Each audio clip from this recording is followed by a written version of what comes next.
پیارے بچوں، آج ہم چھٹا کلمہ یاد کریں گے، آپ بھی ساتھ ساتھ پڑھیں۔ چھٹا کلمہ ردی کفر۔ ردی کفر معنی کفر کو مٹانا۔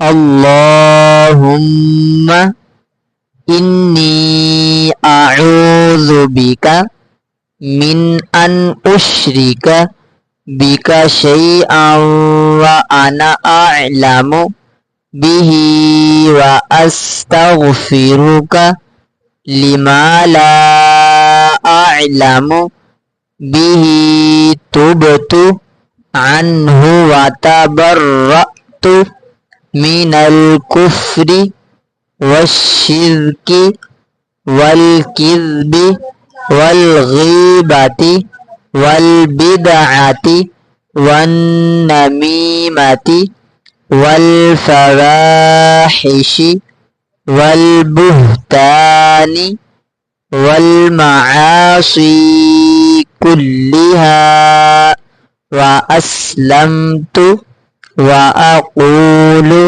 لا الہ الا اللہ محمد رسول اللہ۔